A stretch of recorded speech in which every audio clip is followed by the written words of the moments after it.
Jonathan, how are you doing today?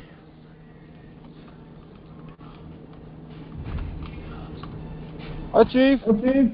Good, good, good. I'm doing all right. How about yourself?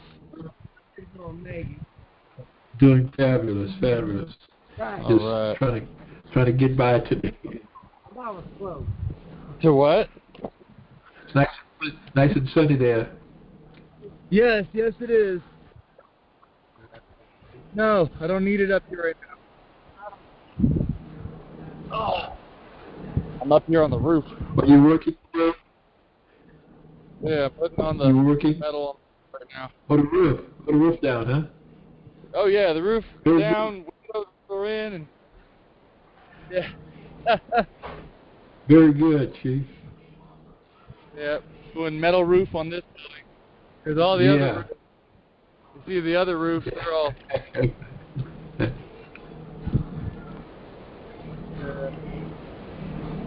Yep. Would you have to take that old roof off in order to put metal on top? Oh no, with metal, on a first shingle. Some people shingle over shingles. Oh, okay. Yeah, but no, with metal you can go right over it. You put batten boards down, long batten boards of where your screws are gonna go, and then do that, and it'd be even. You know that shingles shouldn't deteriorate as fast if you put it under. It's just that open to the sun, the heat and the contraction, and the coldness and all that other stuff cause it to deteriorate faster. Yeah, that's a fact. That is a fact. These shingles have been. I mean, I used 6-tab architectural shingles. They're like the 40-year, 40-mile-an-hour shingles, and they've held up very well. I gotta say. Very good. They're gonna get me a Kleenex. Gee, I thought I had one.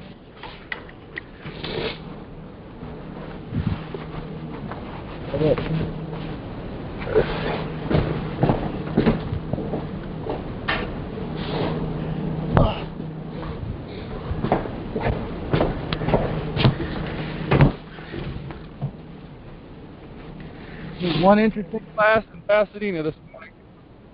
You did? Oh, it was. How was it? Pretty good? Oh, man. They had a guess? answer session. They had what, Jonathan? A question and answer session. Oh, okay. And the questions that were asked, I took screenshots of them so I could send them there. Because a couple of the questions pertained to like pull up the question. They were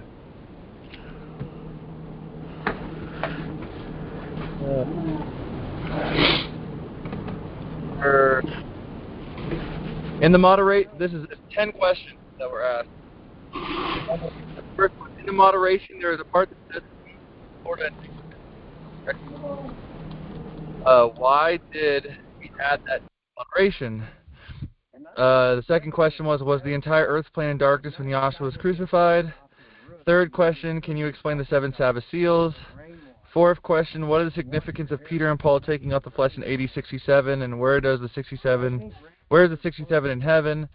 And does 33.5 matter when explaining it? Question 5, please explain the 3 days and 3 nights of the children of Israel come out of Egypt and slain between the 2 evenings, fit both of the crossing in Egypt.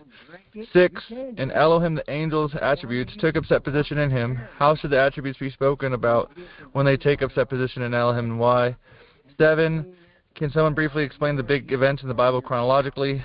8, can someone explain 25:10 and 25:20, and how are they both correct? And where does the 10 years go? 7, can someone briefly... 9, what are some examples of the statement, come to Florida and I will open up your understanding? 10, why isn't there a dean position in our class? Please explain what the office of the dean was in the charter. Those were the 10 questions asked. And the first question about like why the moderation was added to, that went on for about the first 2 hours of class. And it got pretty heated because it got into like, why are we allowed to change this and not this? If you change this, why not change that? And it turned into kind of an attack on Kevin and Jan. And boy, it had me shaking, I'll tell you. Because at one point, Jan had went, the way it's expressed is that only the boss, when he's on the scene, can do the changing, right? And didn't Glenn leave it good enough? Wasn't that the boss leaving it good enough? And when Lynn was getting into it with Jan, or kind of approaching what Jan was saying, she said something very correct, which also dug her own grave. She said, the boss is still on the scene. That's who we are. I've got that authority to say it can be changed. And that had me shaking in my boots, because if you're going to claim the authority of being the man on the scene, then how dare you shuck off the responsibility of that authority, which is to go out and share it with your fellow man and say you're supposed to be tearing. If you're saying you're waiting for the boss, then how dare you try to take up that position when it suits you to like settle an argument. You know, I was like, oh my goodness.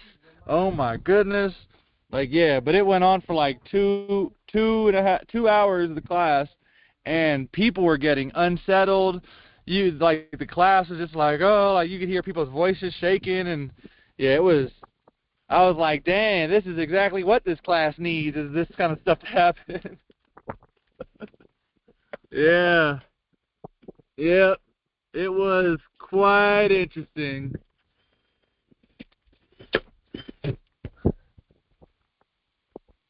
Yep. You on mute, Chief? I can hear you a little bit better when I muted, I guess. But Yeah. But that was typical. That was typical. The question they asked was typical for them anyway. Well, it's funny because yesterday I was talking with Jan, and he had mentioned about that all needing to have some going over a few things. He thought it was going to be done in a private session, so he didn't even expect it to be turned into a whole question-answer class and the whole class expensive.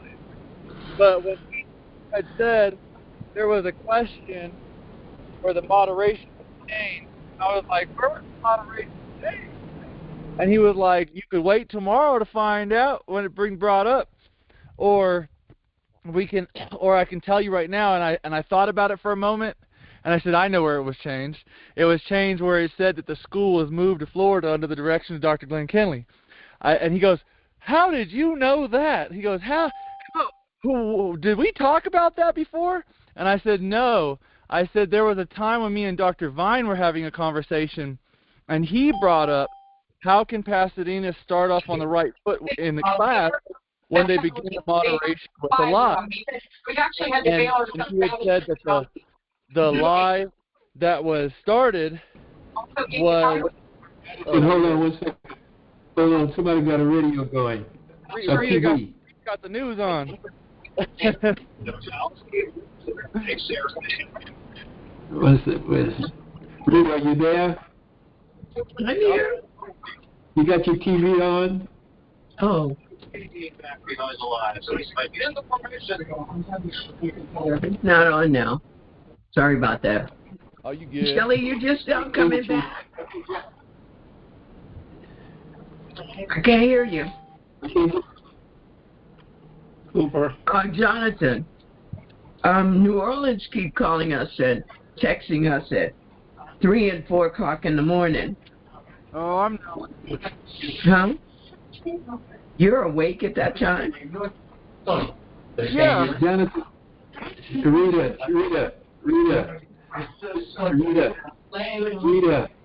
What? Rita. Jonathan was explaining something to us, to the I'm class. sorry. Go ahead, Jonathan. I'm sorry. Oh, you're good. Okay. Explain it so that they all could know. Explain it to them from scratch. Okay. Hey, Teresa was privy to this too, because she was on class this morning. Good evening, everyone. Logged in. How's everyone doing? Doing great. I'm pretty sure there were some moments where Teresa was shaking too. Yeah. But I'll restart on it, okay, Dr. Pines, so everyone can hear. Yes.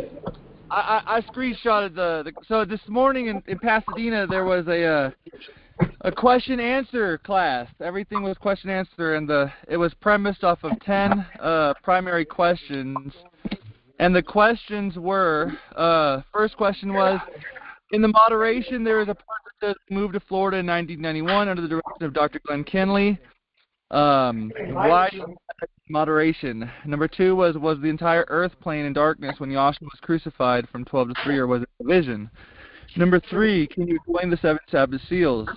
Number 4, what is the significance of Peter and Paul taking off the flesh in 67, and where is the 67 in heaven, and does 33.5 matter when explaining it?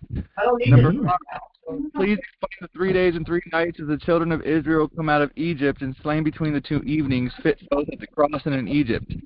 Number 6, in Elohim the angel's attributes took up set position in him. How should the attributes be spoken of?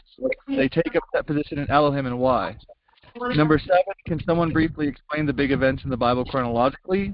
Number 8, can someone explain 2510 and 2520? Were they both correct? Where did 10 years go? Number 7, can someone briefly explain the big...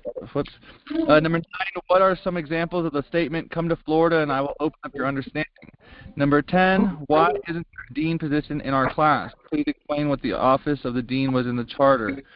And the first hour and a half, 2 hours of class was on the first question. The first question of why was it added to the moderation, and went into, well, pretty much like, if we can change this, why can't we change this? And there was it kind of turned into a ruffling of Jan and Kevin. And Jan, when Lynn had got on the floor, Jan, it kind of, oh man, there's a good bad back and forth, in my opinion. She dug herself a grave, because Jan had brought up, if that was the boss on the scene, isn't it good the way he left it? And if it shouldn't only be the boss on the scene changing anything. And Lynn said something so true that it put herself in a grave. She said, the boss on the scene isn't gone. I am the boss on the scene. I have the authority to change it. And that had me shaken, because if you're going to claim such authority, how dare you shuck off the responsibility of that authority, which is to go out and share it with your fellow man. So it was one heck of a back and forth. And then also the going to Florida got approached, and Kevin got on the floor because people had said, oh, he wanted to go to Florida. That was the 4 corners. And Kevin got on the floor and was like, if we're going to bring this up, we need to keep it straight. Glenn was going to Florida to retire by himself. He wasn't trying to bring the rest of the class.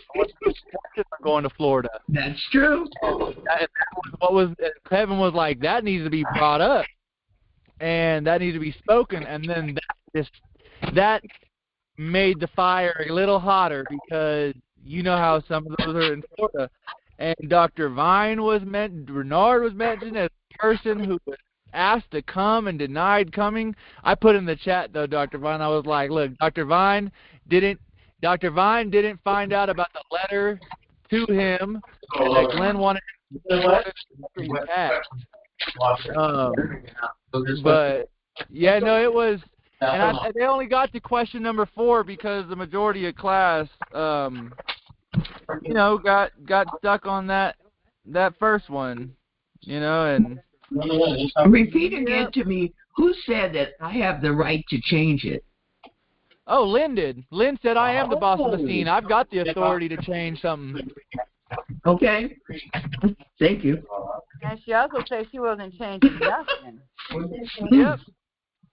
Mm. Yep. Shelly, you're muted. We can't hear you. Shelly. Okay, who's ready? Who's TV or something noise because I can't hear you guys good. I think it is you, Rita. You got a lot of background noise. I don't have any noise. Oh, okay. Well, I'll tell you what. I asked that. I wanted to know who said they had the authority to change it, and then I'm a mute. Okay. Well, what did they want to change? You know how in the moderation they changed in '97 after Glenn passed that the school, when it goes, and this institute was founded by direct vision and revelation given to our founder Henry Clifford Kinley, and the school was founded in 1932 in Springfield, Ohio, and in 1958 the corporation moved to the state of California. And then after Glenn was passed, they added, and then it will move to Florida in 1991 under the direction of Glenn W. Kinley. One, it makes it sound like the same school that moved from Springfield to L.A. moved to Florida. And then also, under the direction of Glenn W. Kinley, they added. So I'm pretty sure you know that Joseph Bell added that in '97 and all that. But the thing is, you guys are operating under a totally new charter from that which Dr. Glenn Kinley set up when you opened up the school in Florida in 9 off the series and now he shut the school down. And they canceled all of the policies of canceling all of the licenses. So, and then after he passed, yeah, you guys closed the school, and when you reopened it, you only invited back the people you felt was good enough to come. Whoa. Yeah. You didn't invite everybody back, and then you didn't tell everybody that you were closing the school. You snuck and done that. People end up going to class, and got there, and the doors and was locked down. So you did dirty all the way around. Whoa. Yeah. Look, I'm gonna pause. I'm gonna mute for a second because we just drove get Millie to her therapist. But I'm gonna be right on. Yep, and that whole thing set up that whole back and forth because it's so funny.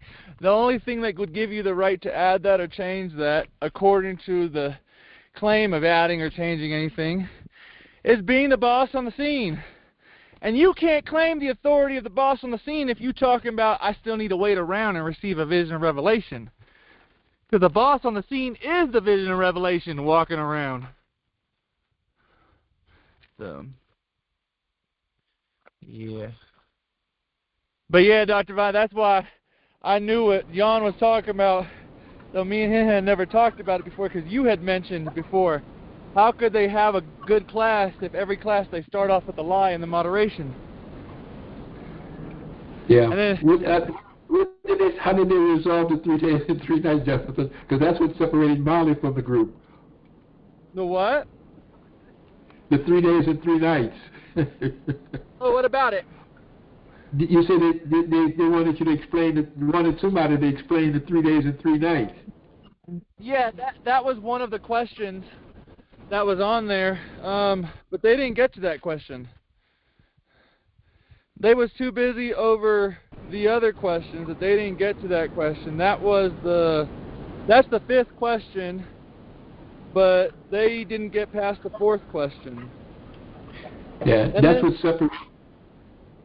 what separated the Molly and Phillips class from Molly and Phillips from the class that they had now, the 3 days and 3 nights. I want to know what do you think about that? I guess we'll find out later. They have the correct explanation of the 3 days, 3 nights. That's not an issue that I see in that class. They have the correct explanation. Teresa asked about it the other day, was it 2 Sundays ago, Teresa, when she was in class, And yeah, that's not something they have mistaken. They understand the phenomenal day.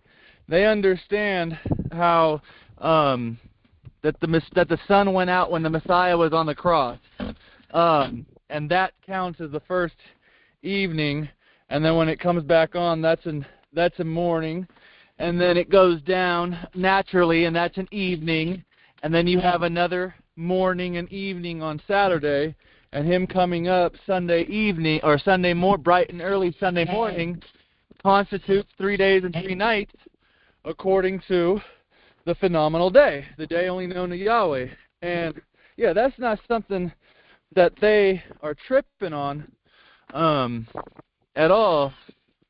So, yeah, what their question is, they want to know like how to correlate. It says explain the 3 days and 3 nights as the children of Israel come out of Egypt and slain between the 2 evenings sit with the cross. So how do you correlate those, I think? well, from what I understand is the duties in the tabernacle show forth how that day was to be undertaken, and then they're leaving. During the Exodus, the leaving, that first Passover, displays what's to happen with his body during that preparation. But the time frame of the phenomenal day and all that is shown in the duty of the high priest on that day. Like the candle being snuffed out at a certain time of the day and then being relit. All those, that's how you find that part of the story, so to speak. And then the preparation of the lamb is how you find the other part. Well, and I'll say this, that mystery of the 3 days and 3 nights is just the same as Pentecost. You know, only Yahweh knew when he was going to give up the ghost. Just like in you, your days are numbered, but only Yahweh knows when he's going to exit out of that body. And when Yahshua gave up the ghost, that was a day known only unto Yahweh. It was declared before anything was, you know, as they say, from the beginning. And by it going dark, the time that it did, it represented that host of angels that fell. That third of the host that fell, and it was in darkness, because Joshua had got rid of that what you call the devil, plaguing a man on earth. That was Judas. He hung himself, committed suicide before Joshua gave up the ghost. You know, but I mean, I don't even understand how they don't see that. Just like with you, you know, we have to be able to explain the man in everything. We all fit the purpose, you know, and so your days are numbered. That's a day known only unto Yahweh. Whenever you come to a profound understanding, 1 second.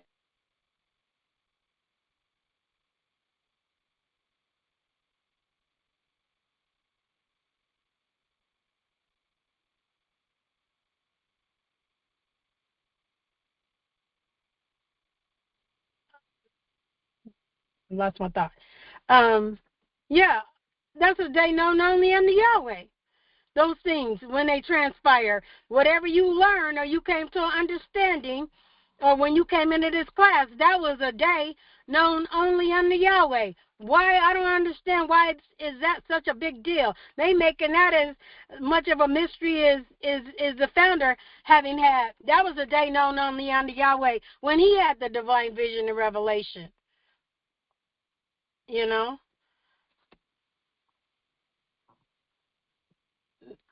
One that got me was the question of, was the darkness that occurred on that phenomenal day, was that only a vision, or did that happen over the whole earth?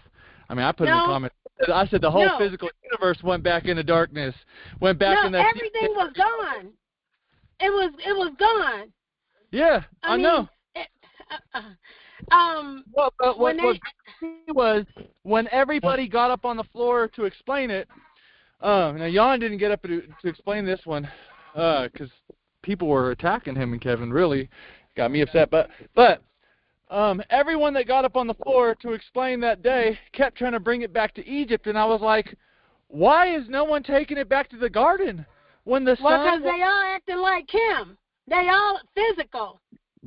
Because if you haven't owned up, how you gonna say you're the boss and you have not owned up to the responsibility of having had a divine vision and revelation? Yep. How you gonna say you're the boss? Because don't nobody know the purpose of Yahweh but Yahweh himself, and he don't come asking questions. He come giving answers. And that should have answered her question. I mean, you guys gonna make a list? A list, true. You smart boys. Y'all should know this. You sounding like Nicodemus. You supposed to be over the children of Yahweh, and folks has got these kind of questions in their head, and sitting under your tutorship every day. Seriously? That's you expressing yourself the same way the founder did when he said he didn't send nobody out, and he wouldn't dare send anybody out without a vision. For the simple reason he said, you will not survive. The devil is smarter than you, and he loved Yahweh. Yeah. You can't handle it.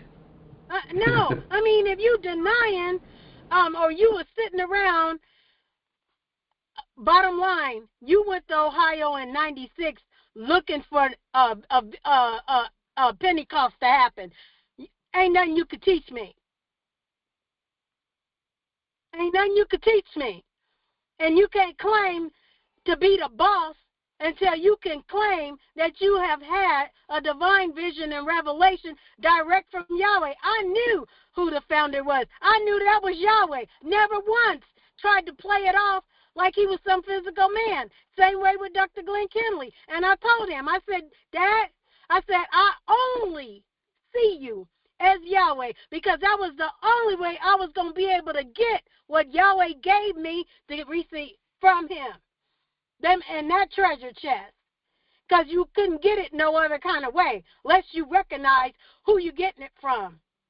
And that was Yahweh himself. Well, that's why it had me, I mean, I was literally shaking. I was, like, you know when you get the jitters? I had the jitters. I was like, how are we going through a battle like we've been going through with these points, and you going to make a statement like that when everything that comes with that statement you have been denying the whole time? That makes no sense. No, you could, because Yahweh don't operate like that. Nope. And like I said, you jumped up and and Dr. Glenn Kinley had said before he passed away, I have the power to shut all these schools down. And no soon as he passed, they shut the doors on that one. So to me, that was the first one to get shut down. And then they want to say, this is where he left us. You's a lie. That ain't where he left you. In a garage, in a building. Yahweh, you should have been translated already. You know? But that's what they think. And so after he took it off, you still waiting on something. What were you waiting on? Power from Mount High. I thought that was given every time you put another piece of the puzzle together. Every time you went to class. Every time you got an understanding. That should have been a culmination of everything. Why was you still unbelieving?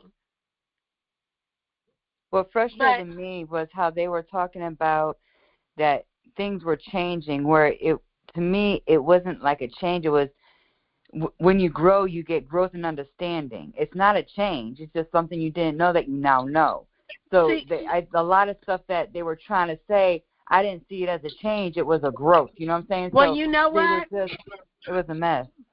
Teresa, they talked about Dr. Harris talking about a progressive revelation. Well, hell, ain't that what they saying? Right. That's the same soup warmed over. Right. deceive your own self. You tried to deceive yourself. You can't deceive yourself because, number one, I know you're wrong, and the boss in you know you're wrong and telling you your ass is wrong. Yep. There's nothing new to tell you. Everything is old. Right? Yeah. I mean, and Yahweh said, what did Yahweh answer that question that Dr. Glenn Kinley, when we were in Washington, he said, I've given you all that Yahweh gave me to give you. Right. When we got to Earlham, he said, I've given you all that Yahweh gave me to give you. Right. Now, when we got on Rosemead and a few new people came in, and then there was them old people that when Dad said he was going to Florida, they were saying, well, I'm going. Hell, he didn't ask nobody to go at first.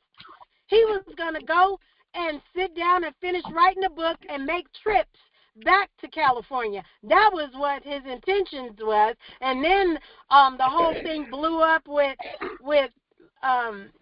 Andre and Lisa and then Loopy and all that crap was going on. And he was ready to get the hell out of there. But when the time came, Yahweh said, it's time to go. Yahweh said, Glenn didn't say that. And how I know he didn't say that is because I was sitting in my own kitchen on 115th in Los Angeles in 94. And Yahweh said, it was right after I done spent all my income tax money, he said, it's time to go. And when I heard those words, I didn't say where. I knew and understood from that one word all that Yahweh had said. What it was time to go, and then told me what to do. He said it's time to go, and I was thinking, man, I don't have a dime. I done just spent everything I had. And he said, go back to work in 8 hours, get your place before you get there. Mm-hmm. And that Monday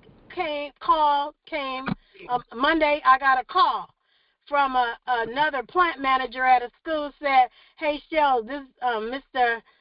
Hudson is retiring. He said, it's 8 hours. Do you want it? Just like that. Just like that. And I said, yeah. And then I called Brenda and told her, find me a house.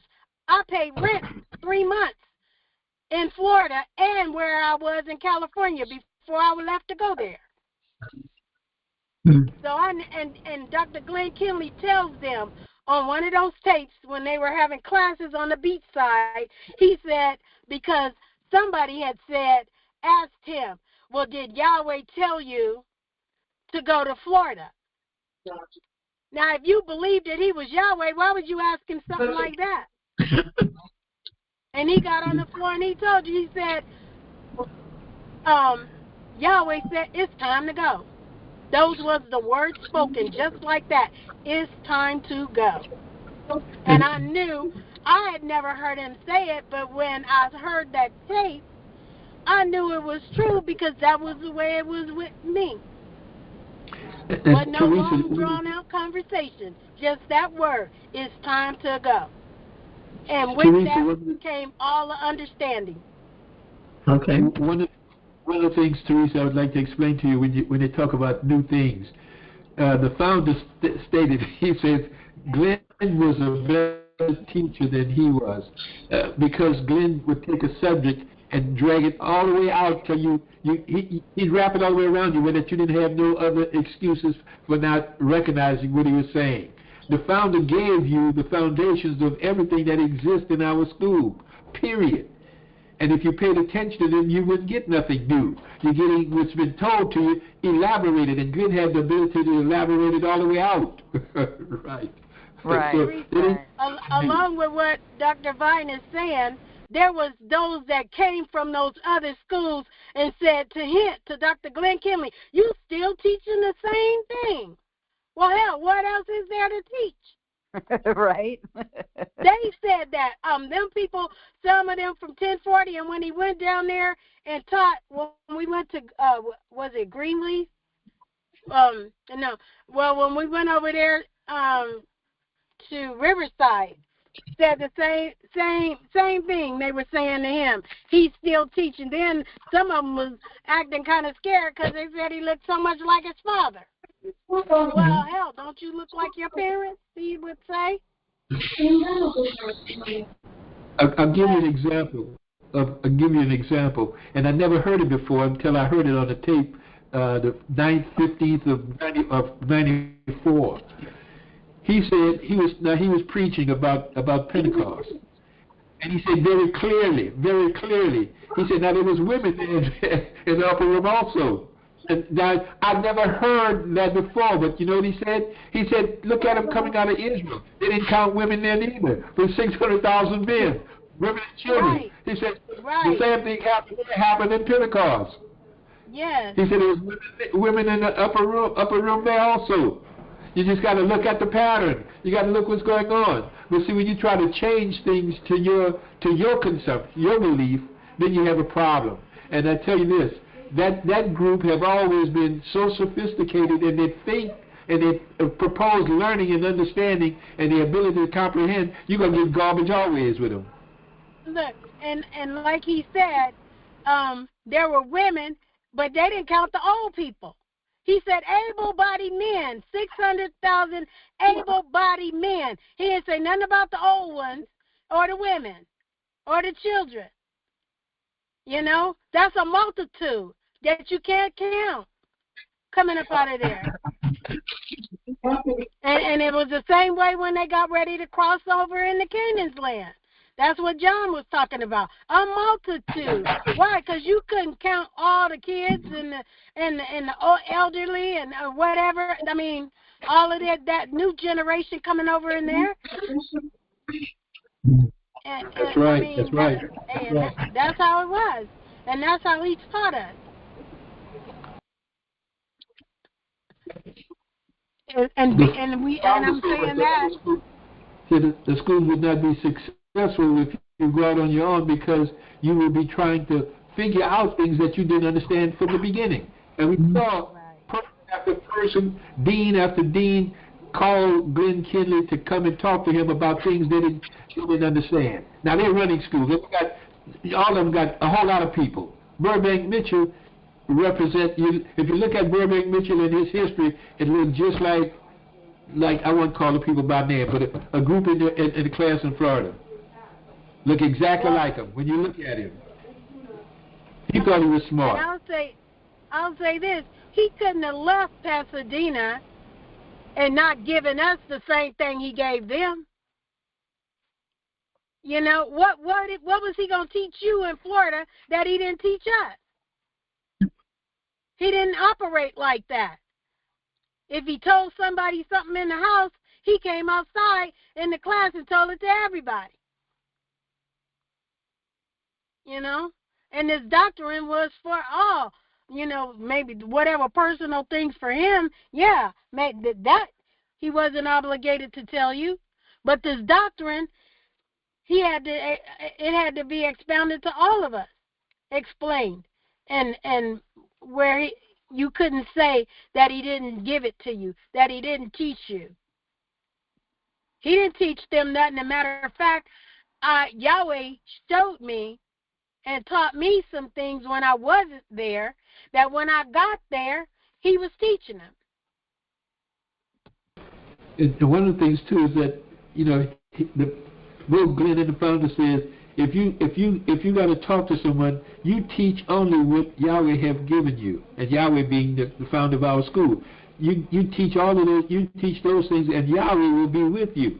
And when he said he left the Comforter, he said you are sitting in the seat. You're sitting in the seat where that you could see from beginning to end. He said that the followers of the founder, of Yahshua Messiah, they only saw what was going on in that period of time. Now you see what they saw and everything else all the way down the line. So you have seen greater things and understood greater things. He said, this that I'm giving you is the vision. So don't tell me that you haven't had a vision. I'm giving it to you. Yep. But if you was too stupid to recognize it, that is not his fault. Not at all. It is not his fault. But No, that's the true meaning of the term when he said, "You missed the boat." hey, now, what was the other question there, Jonathan? Oh man, the other one, they got to. Let's pull it back up. It was. So the first question was in the moderation. It was changed. Number 2 was the entire earth plain in darkness when Yahshua was crucified from 12 to 3, or was it a vision? Number 3, can you explain the 7 Sabbath seals? Number 4, okay, you know what? Now see, that's an idiot. I know. Because what the hell did you think he was doing in 96? What did he tell you? Right. I loosed the 7 Sabbath seals.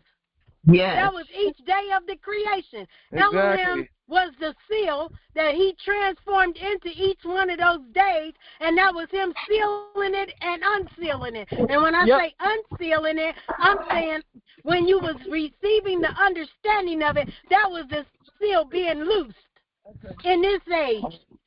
Well, that's how I understand it. The founder was the 7th angel loosening the 7 Sabbath seals, which are the revelation of the meaning of the 7 days of creation according to the divine dispensations of time, or Elohim walking through his days of creation in this creation. And if you bear the vision and revelation, you are the 7th angel loosening the 7 Sabbath seals. But I'm saying, even when you went to class and the gospel was preached to you, whatever you understood about day 1, that was not the seal being Yahweh loosening up in your understanding? Absolutely. You know, I mean, come on now. And what else, what was the next question? Because they sounded real stupid to me right now. The next question was, what is the significance of Peter and Paul taking off the flesh in AD 67, and where is the 67 in heaven, and does 33.5 matter when explaining it? Now, the explanation, it was close to my satisfaction, because the 67, from what I understand, is 33.5 and 33.5. They were pointing out how the 6 represents the manifestation, the 7th is the rest, or the walking in the understanding, and that's 6-7. Now, if we're being explicit of Peter and Paul taking off 33.5 years after the Messiah's 33.5 years, then you can show that same 6-7 in that both those sects of 33.5. 33.5, the Messiah manifested in the flesh, walked around, and then for 33.5 years, Peter and Paul spoke of the revelation or the reality of him walking in you. So you have that 6-7 right there. And you have in 1967 that same one with that 33 expounding and giving you the divine vision and revelation when they had the first assembly in 1967. Yep. Right. In Ohio. In the Springfield Inn. You know, and which was why it had to be in 96, where Dr. Glenn Kinley went back to restore the vision for you, because what did John do? He confirmed that which was in the beginning, what Moses talked about. I mean, it's plain to see if you love Yahweh. Plain to see. And what's next? Next one is, please explain the 3 days and 3 nights as the children of Israel come out of Egypt and slain between the 2 evenings. Fit both at the cross. Yeah. Explain. Well, we done already dealt with that too many times. What's the next one? Well, the next one we dealt with enough times too. In Elohim, the angels, parentheses, attributes, took up set position in him. How should the attributes be spoken about when they take up set position in Elohim, and why? First of all, those attributes are the description, like we said, of Yahweh. Now, Elohim when he took up that position, his bride, or those angels that was decreed to gather up in that body was with him. His bride was with him. You know? And yeah, he operated, we call that, when he took on shape and form, that was Yahweh putting on his working clothes. Did they forget that? If you gonna make some clothes, you got to have some material to be the source and substance for it. I mean, I sew. So you got to have fabric to be able to cut out a pattern to make whatever it is you're going to make. You need a pattern.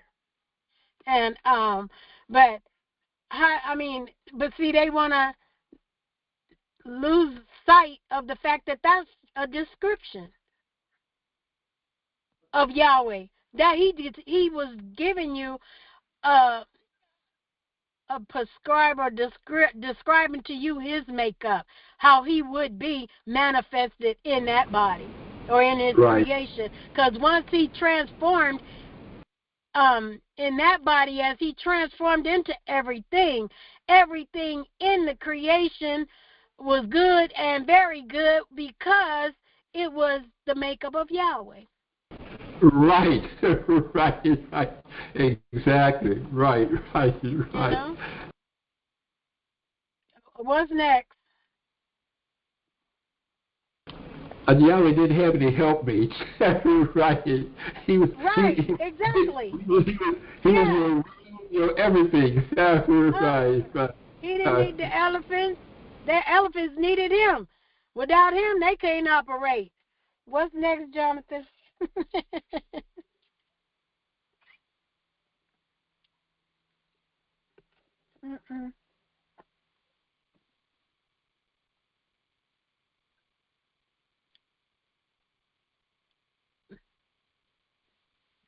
Oh, do you want the next one? Yeah. Someone said, can someone briefly explain the big events in the Bible chronologically? Well, that's what the pattern, that whole 40 plate is. Ain't nobody getting ready to do that. I understand. A couple of the questions, I don't get why they're even questions. Yeah, that's just stupid. But, hey, go to the next one. It is what it is. The next one is, can someone explain 2510 and 2520? How are they both correct? Where does it 2510. Yeah, 2510 was brought up recently because, what was it? If you take the 1490, the 1490 and the time, like from after the flood to the Messiah being 2510, it's like, where do you find the extra 10 to make the 2520?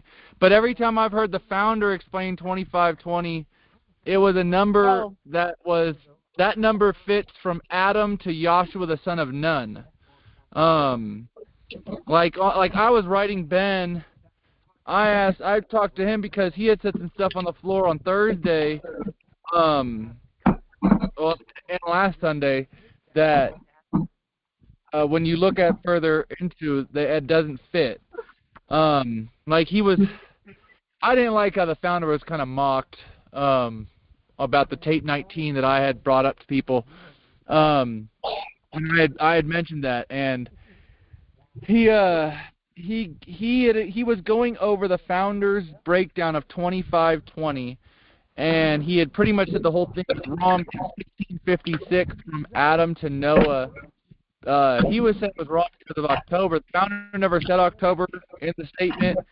Was May 1656, May 17, 1656 was when the flood happened. 1657 is when the flood ended, and from 1657, because there was a few numbers that he didn't understand what the founder said, and when he put them on the board, he was trying to say everything else was wrong, but then when it came to some things he didn't understand, he was like, and I don't know what he was doing with that. And one of them. Hey, well, you ain't had a vision on Revelation, so hey, we understand why you do what you're doing.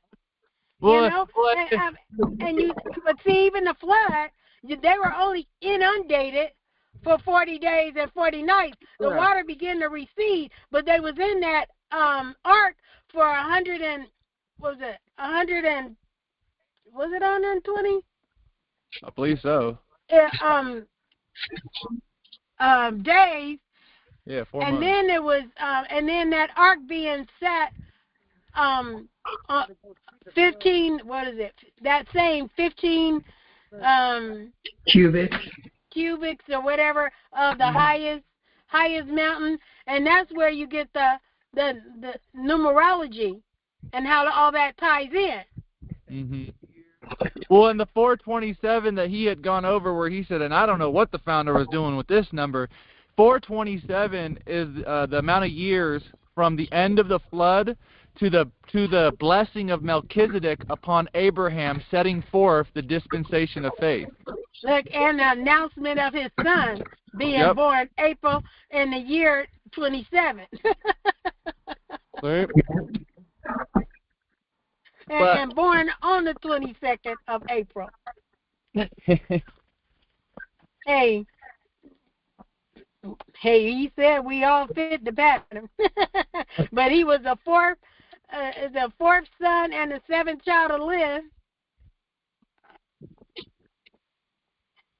Because Katie had eight children, and some didn't make it. Eight came through. That's that 9 again.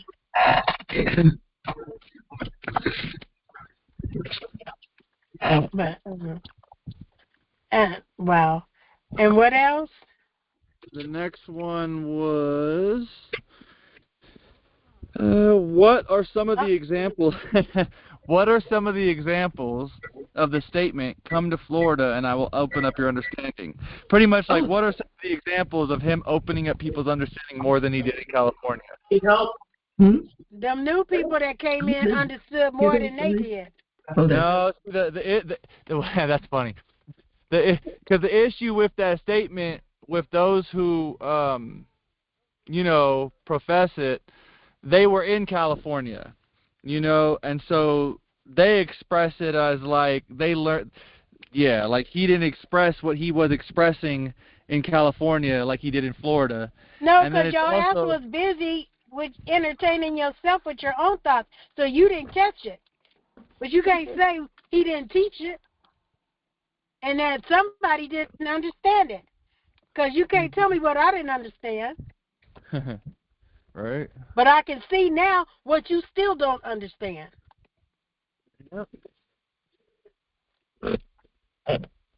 Yep. It's sad. It's sad, that they run out of things to do, out of things to say, and it's almost getting into a war with each other about what was said and what was not said and how it goes. And then they're gonna bring in. Well, I didn't hear nobody bring up the fact that he told them that Satan or that was going to be messing with those attributes now. Instead of before, was always something physical. Now he's playing around with the love, the mercy, understanding, all those attributes that you should be executing. And then what you should be doing to help your brethren, and you're not doing that. You busy trying to acting just like those people when Joshua had to kneel down and write for Mary Magdalene. You supposed to be tending to your own household, but you running around trying to condemn somebody else in theirs.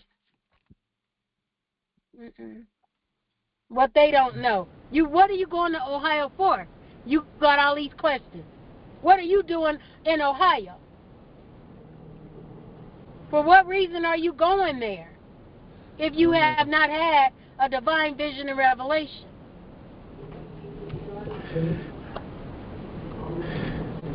And Glenn put it this way. He said when someone did contradict what he said, well, I don't believe that. I believe it go this way. He said, well, you have the right to believe whatever you please, but it don't make it right. Right. You could speak all you want to speak, but that don't make it right. Right. So now you deal with that on your own, because I didn't tell you that. Yep. And then you gonna claim Kim, you the can boss. Can I ask something first? Jonathan, and any of those over there, all of a sudden now, are they listening to the founder's tape? Are they listening to any of Dad's tapes? Are these only their theories that they're coming up with all of a sudden? You know, it's hard. Like, there's a funny one. In other classes, if I were to give the founder's tape as evidence, most people just won't even listen to it. They won't listen to it, or they hear it to where you can converse with them. I found a real funny one in Pasadena. If you bring up stuff that Glenn has said on tape, the response that I've gotten, not from Kevin, not from Jan, not from Vicky, not from Jan, this, you know, not everybody in there is on the same page in that manner. But what I have heard now is, well, you aren't going to understand everything he was saying on the tapes because there's other stuff he said about it later on, and that's not on tape, or you weren't there for that. And it's like, damn, all you got is a changeable Yahweh in your mind is what you got. Because if you think he meant anything different, even though he may have said it differently at another time, you got right. You can't ever put your finger on. You can't ever know. Right. Yeah. You know, that's a cop-out. But then when you want to prove a point, you quick to say Dad said. Or run to something that you want to pull up and try to convince somebody of your damn lie. Very slow, yeah. Well, what was next, Jonathan? The last one is... Oh, we got to the last? Oh, yeah. They didn't get past 4. Well, how many questions did they have?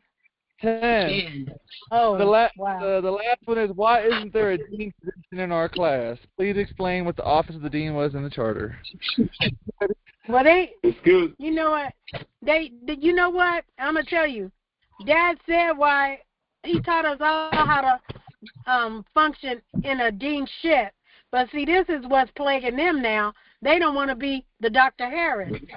And they not trustworthy. If you're going to be dean, that means you got to be able to love everybody the same and keep your freaking mouth closed and not be somebody gossiping and telling everybody's business, because people come to you because they trust you. That's why they went to the founder. Now, if I can't trust you with my business, if I ain't ready to divulge it yet, hell no. I'm not coming to you. Right. And you ain't got no business being dean.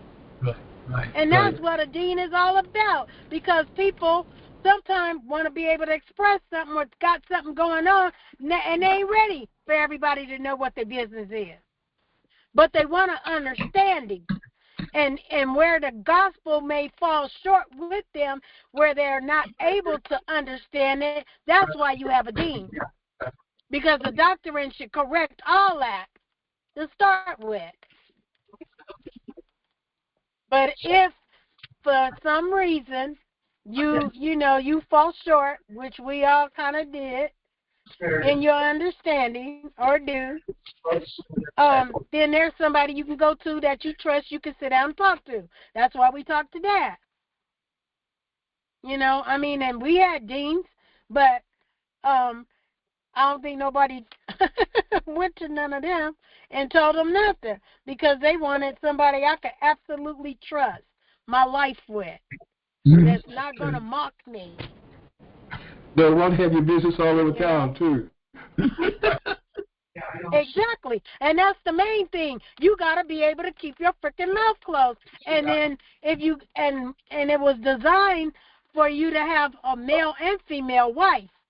So you two both should act the same way. Now they can't come to you, trust you, and then your wife running around saying whatever. You got to be in harmony with one another.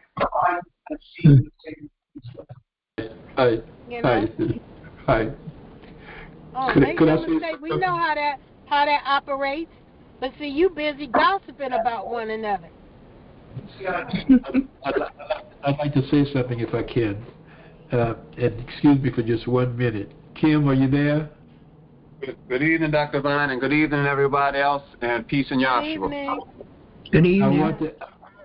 I wanted to apologize to you for some of my tone articulations in a very hard manner. I've lost one brother that was walking off the end of the cliff, and nothing I could do, begging for Yahweh to have mercy on him. He gonna tell me the same thing that he told this man in hell. He said, be sure to tell my brother not to come down. He said, your brother have Moses, the law, and the prophets, otherwise he gonna come to hell the same way you. And I apologize for not having patience about the questions that you had, enough to be able to satisfy the righteous concerns. And I just wanted to know that I look forward to have seen you before today, but I'm glad that you're here. Take care, and I do. All right, yeah, you are right, bro. You always know that you are right. You show yourself as a true Yahshua. Our subject matter, I've seen that when I first came into class. Some people get a little overexcited. I've seen that in many ways. And so I guess what I'm trying to say is I'm pretty much used to it. You know that there's we all have a piece of the puzzle, and I want y'all to see the way I know y'all want me to see the way y'all see. Not generally, but on bits and pieces. You know, and so you know that's what we're weighing and comparing, and no apology necessary, bro.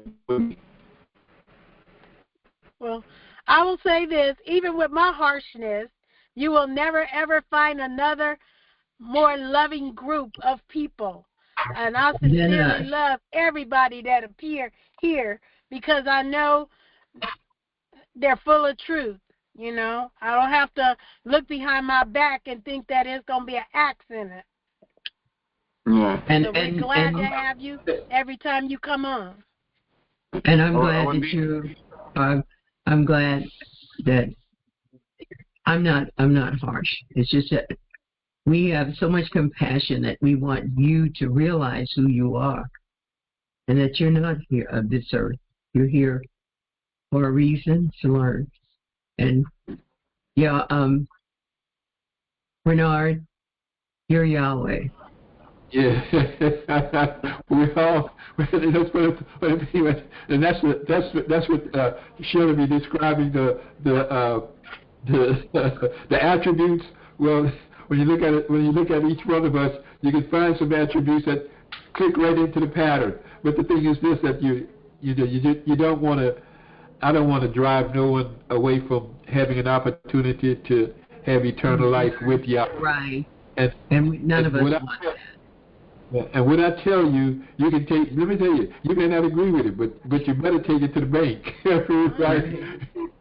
You better take it to the bank. Otherwise, you will be. And that's what I saw in this brother that Billy and I and Rita know him, and we took him to the Philippines and every place else. Right. True. He was a nice guy to me. When he kicked the bucket, and boy, I said, boy, I wasn't able to reach him. I was not happy about that, but anyway. I don't want that to happen anymore. You gotta go, Shirley. You gotta go. I'm going in to chart so I can plug up my phone and keep on keeping on with y'all. Okay. All right. I'm sitting in the car still, but I got down to 10%. Oh my gosh. Yeah, I'm going in. Like it was no good. I get the car.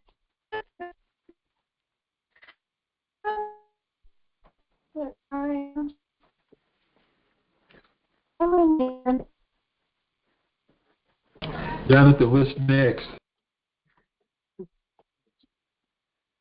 Yeah. Oh, I think did he say that was the last one? Yeah, we handled it. Yes, we did. Yeah, that's what I don't like. Like I have seen I have seen a few things from the floor where it's like, I can tell you don't really know what you're talking about. I could tell you have some information in regards to what you're trying to talk about, but I can also tell you don't fully understand what you're talking about because it doesn't come out.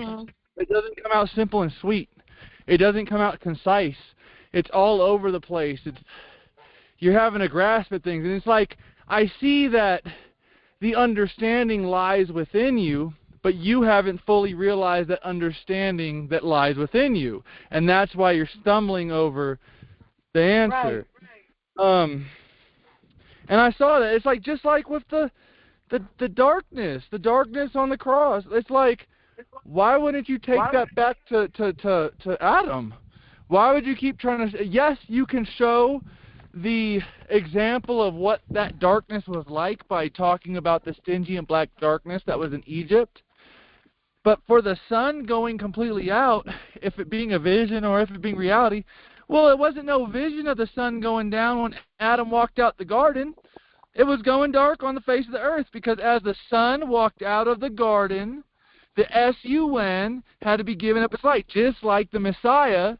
He was in the garden, on this earth, in the body. When he gave up the ghost, as he's given up the ghost, the light's going out of the sky. It's like there should be no perplexity about it. It should Jonathan, be something so simple. You take it back to when Adam laid that body down. Yeah, even there, yes. It went out. It went out in peace and harmony. No transgression of any negativity had happened in the earth plane at that time. He caused that deep sleep to come over him, and everything was as though froze, like the founder said. It was left in store, but it was not animated. When he did that. That's the biggest thing is if you understand that time ended at the cross, that the creation, that whole day ended at the cross, right? Right. Then you can understand that darkness occurred for the entire physical creation because that was it being shown, being sealed back in the rest. That's what it was showing. It was showing that the whole creation being sealed back into this pure spirit state of Yahweh, back into the darkness. Which is why it may look like we're still walking around in a physical universe right now, but we are walking in the day of Yahweh as we speak. We are walking around in pure spirit, which we never left from in reality. You see, it's the tenets of what we teach are tied up in so much of like these little discrepancies that people want to just turn a blind eye to here and there. Like the one lady on Facebook, when I told her, I'll pull it up. I told the lady, let me open it up. I told the lady, she responded to me because I had said a couple things on her posts on her wall, because she's posting a whole bunch of stuff. She's from class and she was posting a bunch of stuff. Yahshua, Yahshua, Yahshua. And I got no problem if you're identifying Yahshua as he is. But she came on my wall and she said, Jonathan Carroll, don't come up on my post talking about the name Yahweh Elohim Yahshua. Yahshua means Yahweh is salvation. He said that, and we to use the Son name to get to the Father. He is all of it. He is the one and only Creator. And I just gave a quick reminder as a brother to a brother. You know, I said, we aren't Christians. We bear the divine understanding of the vision and revelation Yahweh gave HCK. We do not hold to a Trinity. We do not profess a differentiation between the Son and the Father. For we know Yahweh took on shape and form, known as Elohim, called Yahshua. In that form lost none of his nature, and is Yahweh himself making himself known. There is no going through a son to get to Yahweh. There is only knowing Yahweh by the form he took upon himself. 1 Timothy 3:16, and without controversy, great is the mystery of righteousness. Yahweh was manifest in the flesh, justified in the spirit, seen of angels, preached unto the Gentiles, believed up on in the world, received up into glory. I said, no argument. The Son is Yahweh himself taking on a sonship degree. Again, we are not Christians who claim Yahweh has a little boy. And that's what I mean. There are so many statements that one would make where it sounds holy, sounds right, sounds good. But in reality, it's a denial of the tenets that we teach, the true gospel which we preach. Did she reply to that? No. Okay, I didn't think so. No. You got nothing to say after that. No. Yeah, you ain't. I'm more happy with someone not replying to that than them getting double down. You know what I mean? Right.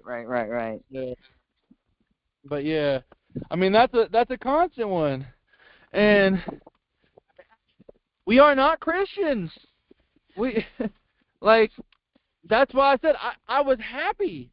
I was happy, and it made me tremble when you heard it, when Lynn said, "But Jan, the man on the scene isn't gone. I am the man on the scene. I've got the authority to change it." If that comes out of your mouth, then the statement that you're waiting for a vision and revelation should never be coming out your mouth again. Ever. Ever. Yeah. What you waiting on? What is the boss waiting on? Please tell me what the boss is waiting on. Like, well, for the boss, it's already done.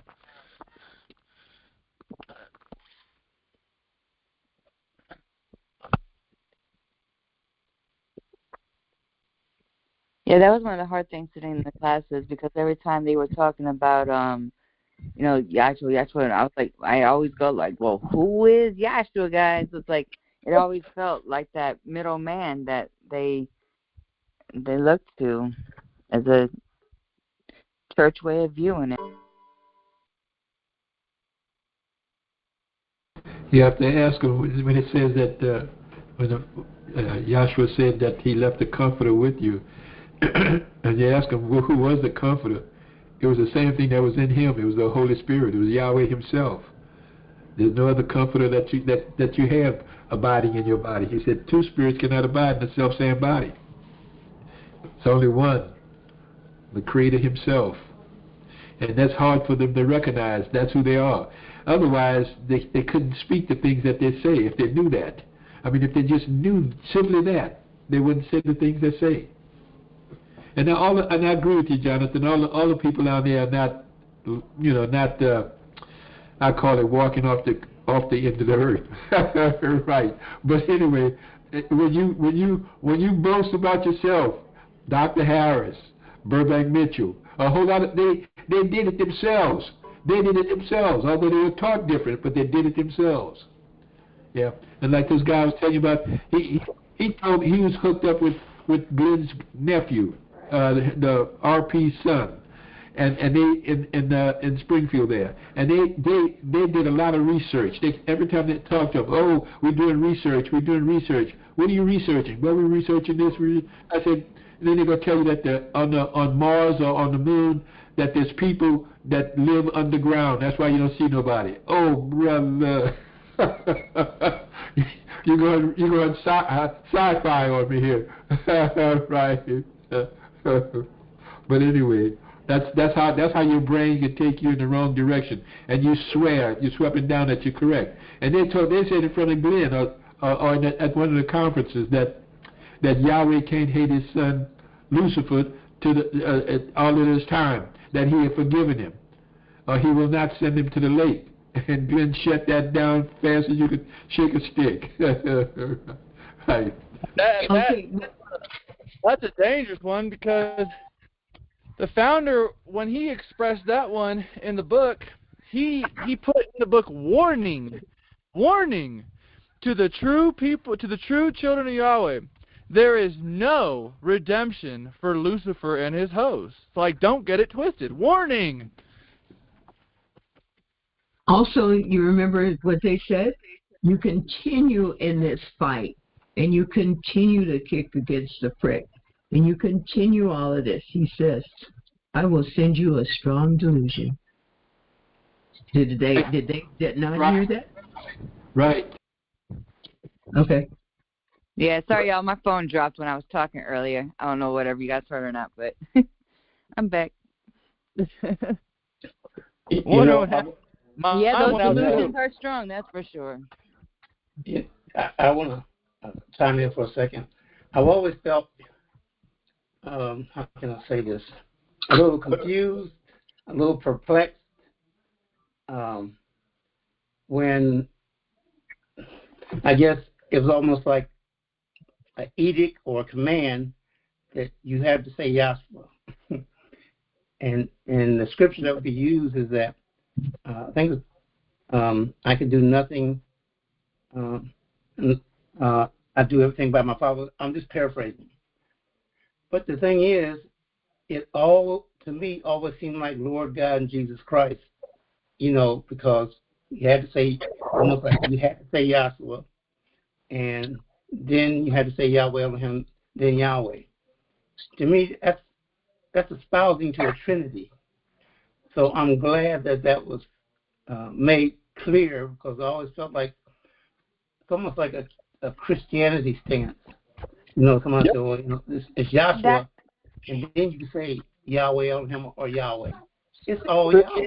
And that's so true, because when I first came in, I thought that, and I would say, me too. Oh, well, I better, and I remember saying that to Dr. Glenn Kinley.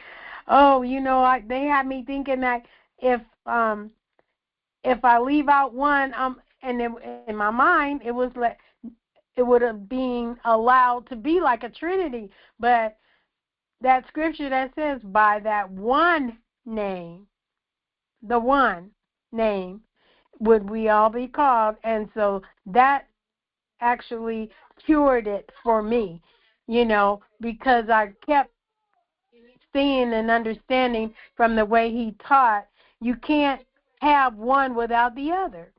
It was him in all manifestation, Yahweh himself. Yeah, my favorite one is John 7:16, where he says that my doctrine is not mine, but his that sent me. Everything always went straight to the Father, because everybody didn't, it's like it was Yahweh himself. So, that was to teach us that who Yahshua was Yahweh, and, that we shouldn't be looking at the one walking in the flesh. It's all spirit. And see that, and you already know, Teresa, but that's what the big thing of expressing that no one knew that was Yahshua, that was Emmanuel. When we rectify it with that, then someone can't be like, oh, Yahshua was the son. No. Yahshua is a reference to Yahweh himself. It's not a reference to a little boy. It's not a reference to a son. It's a reference to Yahweh himself. Here is what's known as his son, named Emmanuel, walking around, and they didn't know he was Yahshua, or Yahweh in a shape and form, wrapped himself in a coat of flesh. You see? So it's like, when they always use Yahshua signifying the man of flesh, not the man in the flesh, that's where the confusion happens, because the man of flesh was Emmanuel, the man in that flesh was Yahshua, or Yahweh Elohim Yahshua. And then even when the term Yahshua is used singularly, that's a proclamation of Elohim. The term Yahshua, when it's not used as one name, Yahweh Elohim Yahshua, it is a proclamation of Elohim, because that is Yahweh in a shape and form, giving you the ability to know him who has no, Yahweh himself, who has no shape and form, which makes him salvation, or Yahweh's salvation, Yahshua. That is why when the term Yahshua is used singularly, it is a proclamation of Elohim. It is not a proclamation of the man in the flesh, unless you're professing that's Yahweh in a coat of flesh. See? It's just a proclamation of Yahweh making himself known. Right.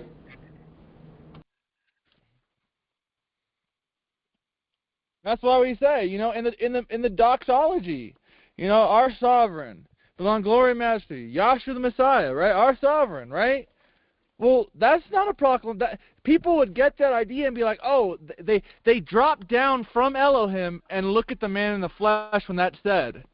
But we didn't go to the flesh in the doxology ever. That's why I point to people, have you ever heard the founder give the doxology at the end of the class and only say Yahweh? Not even say Elohim or Yahshua? Where he says, to the only wise Yahweh, our Savior, belong all glory and majesty, dominion and power. let's all say hallelujah. He don't even say Elohim or Yahshua at times when he's giving the doxology. It's just Yahweh. Because there's no confusion to one that knows that it's all Yahweh.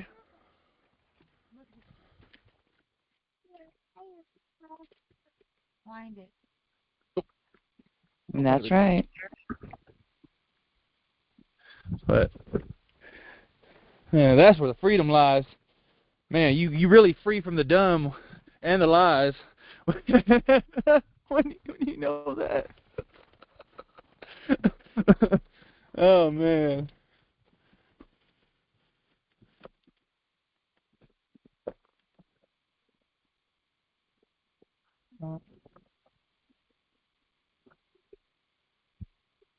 Yeah. But no, some of those questions, Jan and Kevin were the primary ones bringing them up in regards to it because... well, I'm glad to hear that Kevin is back. When was he gone? The hell? I know he had stopped going for a minute. I mean, I didn't see him in class for maybe 3 weeks, but I figured it was because he was just hanging out with his new girlfriend.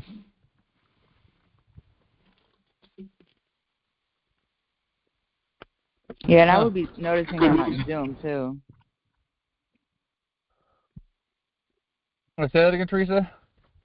No, I just noticed him on Zoom as well. If he wasn't in class, he was on Zoom sometimes as well.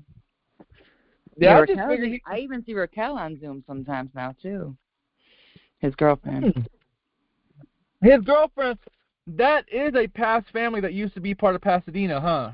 Yes. Okay, I figured that out. Yep. Okay. Well, that's cool. Yeah, I figured they were just spending time together, like he was investing in his relationship. Who's the parents? Nobody know. Do you know the parents, Teresa?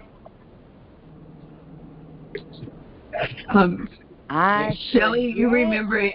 I was trying to figure out, was she one of the young ones with my daughter? Jolene? Raquel? Yeah, they would have been around your Are Renard's kids? Well, both all y'all's kids, because all y'all's kids was about the same age.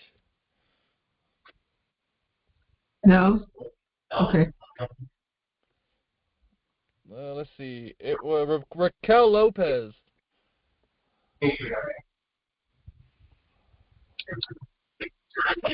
Lopez? What, you looking it up on Facebook? Yeah. I don't think we didn't have a Lopez that I know of. You snooping. That's what I was going to say, because I got a calendar here from old times. And the calendar had all the families and... Is her mother. Who's this Lopez? Wait a minute, I'm sorry, I covered you. Ginger Lopez is her mother. Ooh. Well, Eileen Kenley is Ginger Lopez's sister. Right. Okay. Right. Okay. It's Ginger's daughter, huh? So Raquel Lopez is Eileen Kenley's niece.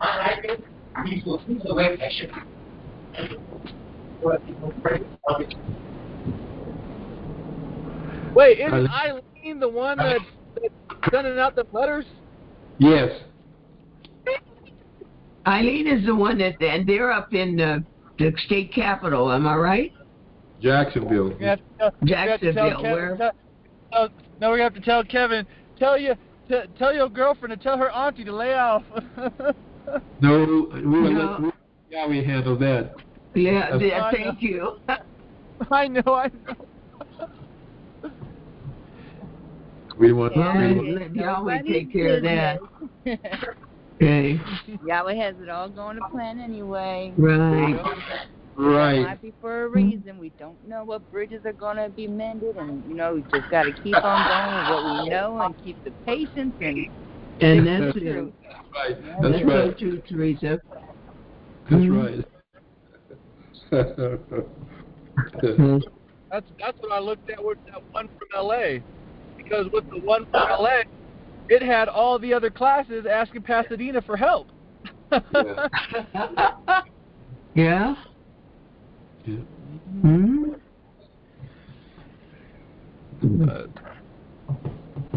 Yeah, no. Interesting. I count what happened in class today is necessary. They said they're going to continue the questions next Sunday. Benin said he was the moderator for next Sunday, and that was his plan already. He's going to continue the question session next Sunday. So. Yeah, and I'll be up there next Sunday. It's a dinner. Oh, yep, birthday dinner. Yeah, I go up there so I can hang out with everybody.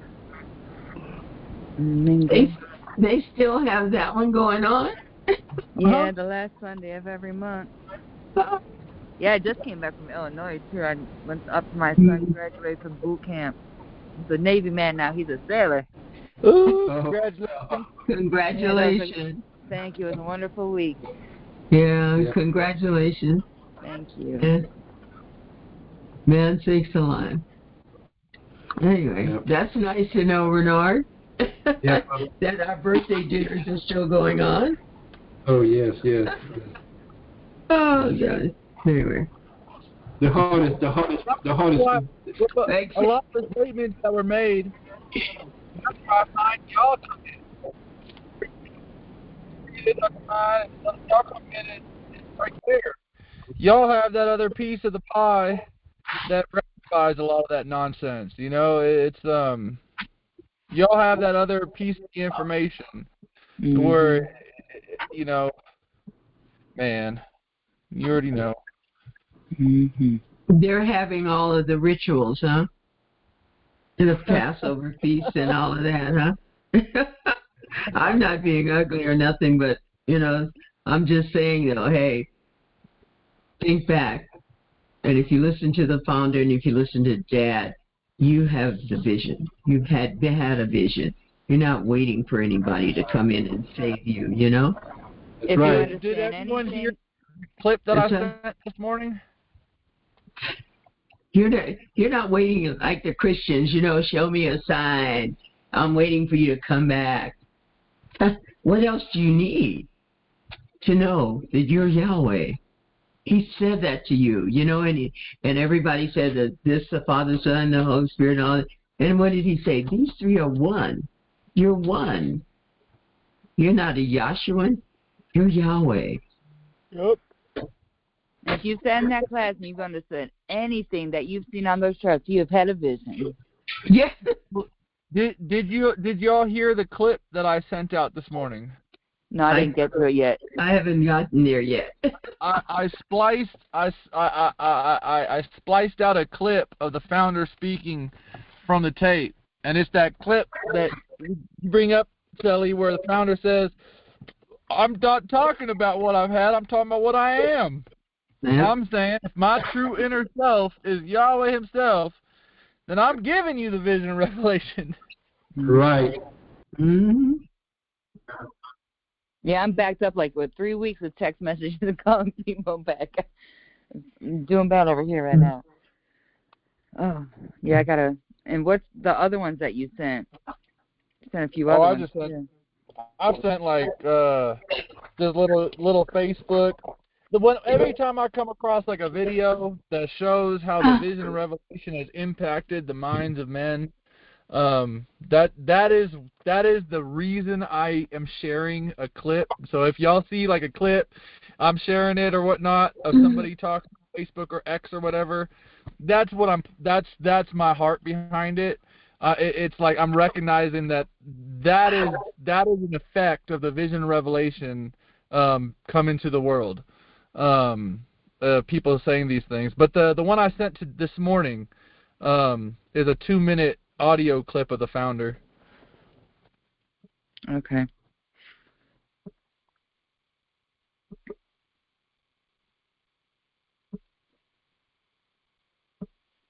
I haven't had a chance to look at it. I was out and about early. Yeah, but I don't know. I'm a little disgusted with them because all those questions came up, and you guys are getting ready to go to hell again. I don't understand it. I think those For questions. What? I think a lot of those questions were just from anybody in the class because they were just having a question and answer today, to where anybody could ask anything that they want to know more about. So I don't know if it's who was asking them, but I know the one about the darkness. I think Nicole said she did that one. She stood up and commented on it. So the one Nicole about did. was that's right. So that was question number 2. She was the one asking whether or not it was simply a vision or whether it was all over the face of the earth. And I'm actually a little surprised because she asked, does that mean if I was in China cooking my noodles, all of a sudden it would have went dark? The answer is yes. And I'm a little surprised that the class doesn't know that actually if you go back into ancient history, ancient South, and I was saying this in the text chat.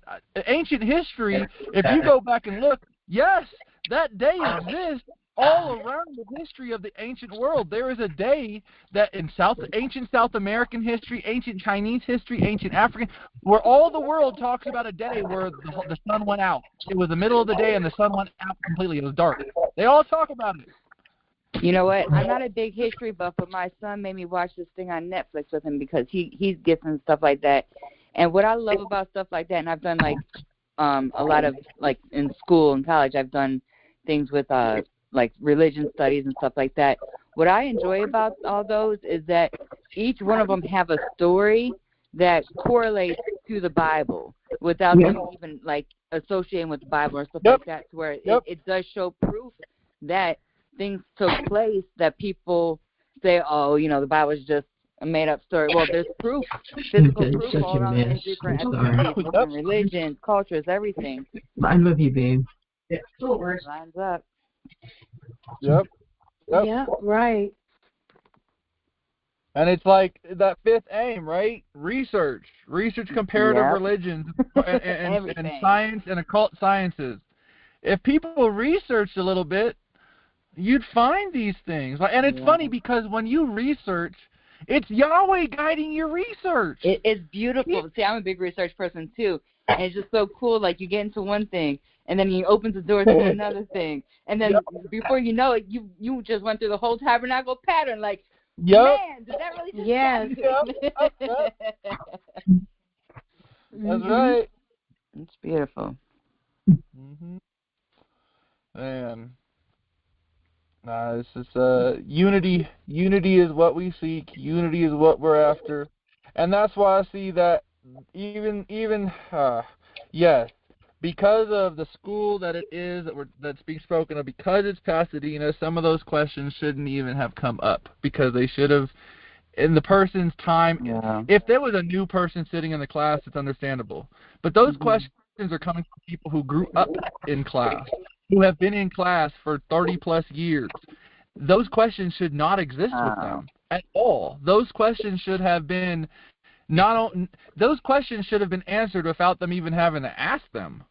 Well, see, this is part of the tutelage. A lot of times people came to class, I'm not saying everybody, I'm just saying some. And I'm saying it because it had to have been that way. Because if it had been like when I got out of class and I would take that long drive home, I would always ask the kids, well, what did you learn in class today? Did Dad say something that you understood? And then when we were home, we always talked about it. So it was like priority in my household. But if class was just Tuesday, Thursday thing for you, or just a Wednesday, Friday, Sunday thing for you, and it wasn't discussed at home, it wasn't a part of your living, that's why. That's why those babies that are now in their late 30s and 40s are, they don't know some of that stuff because the parents didn't, impute it. It wasn't talked about. And that's what you're dealing with. We were taught you have to teach the kids at home. This is a living reality. It's not something you just hear a couple of times a week and then the rest of the week is null and void. Right. No, it should be a everyday functioning, workable thing in your life. Yep. You know, that's how we were taught. You govern your kids according to the doctrine. You know, I would tell the kids, they wanted to start dating. Well, when you get 18, then you're responsible. You know, and then I'd say, well, I can't answer for your friends' parents. This is what Yahweh said for me to do. You know? Dude, even adults have a hard time adhering to that for themselves. Right? Let alone trying to teach their children. Well, yeah, but that's what it was, and that's the way, you know, it was taught to us and, you know, shared. Right. But but if you don't have that, and if they don't do it, it's not effectual working with them, they're not gonna, they wouldn't know. Because if you don't practice going within at a young age and knowing that voice within you, you're gonna make a whole lot of mistakes. These kids should have been grew up in knowing. If you don't know an answer to something, try the Spirit by the Spirit. Ask that one in you. You know. Well, mine went to a couple of religious schools, and every time that the father and they would come out and or the chaplain or whatever to do it with him, she would challenge and say, well, I understand that this was supposed to be ... And they got kind of upset with us and called us in and said that your child is a bit, you know, they told us that we needed her to stop. We told her, no, if it's not correct, you continue to do this. And she was good at it, but she graduated and went back to public school. So anyway, we had a few of those. Let me tell you. It was interesting. Yeah, but I mean, you know,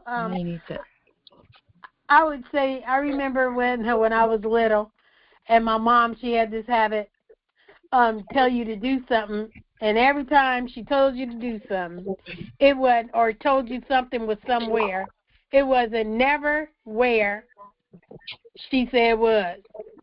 And so when I was 4 and 5, I mean, it's like some things you're imbued to know. And I would just say, oh, God, please show me what it is she wants. Let my eyes see it. I mean, and sure enough, every time it worked. I mean, at that time I didn't know the name was Yahweh, but I was imbued to know that if I asked, he would deliver, you know? So I mean, and it would happen that way. That's why when I came into class, that was a part of my life. So with my kids, I would tell them, you know, sometimes you need to get quiet to yourself and talk to Yahweh within. Yeah. You know, He will show you. He will answer you. He will show you, and He certainly will answer you.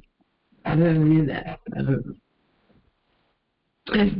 But you know, I'm truly grateful that we did get into the gospel for me to know who I am, because the things that have happened in my lifetime have been tremendous, you know, and I've come through them thanks to Yahweh. Let me tell you, you have to have that belief and that faith. Whoa, I tell you. Anyway, He will challenge you and test you.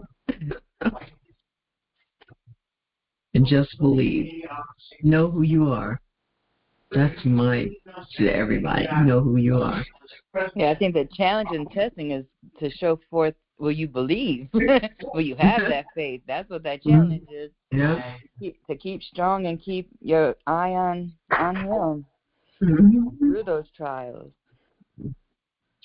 Well, that's it. trials and tribulations. We all go through them.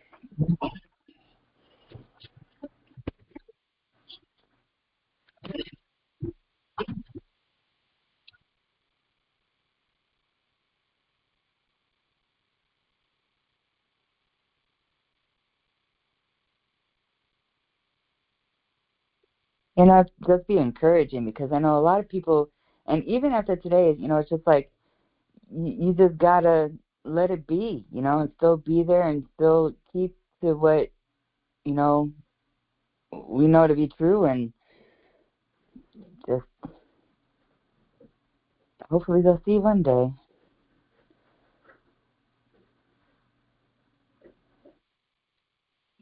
Sorry I missed that. I had to step away.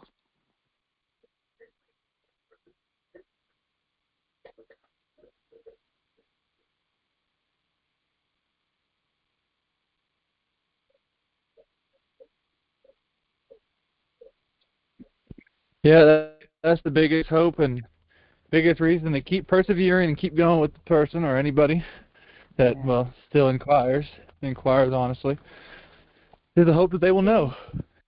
Right. That's what it's about. Well, we have some stuff to, as they say, marinate on tonight and make prayer in our hearts and minds for one another. And with all that has been said, now unto him who is able to keep you from falling, to present you faultless before the presence of his glory, with exceeding delight, to the only wise Elohim, our Savior, Yahshua the Messiah, our Sovereign, belongs glory and majesty, dominion and power, both now and forever. Let us all say, hallelujah. Hallelujah. I love you guys, and thanks for showing up. Love y'all. It makes my week, too. Yeah. All right. Talk to you guys later. Love you, babe. Bye, everybody. Bye-bye.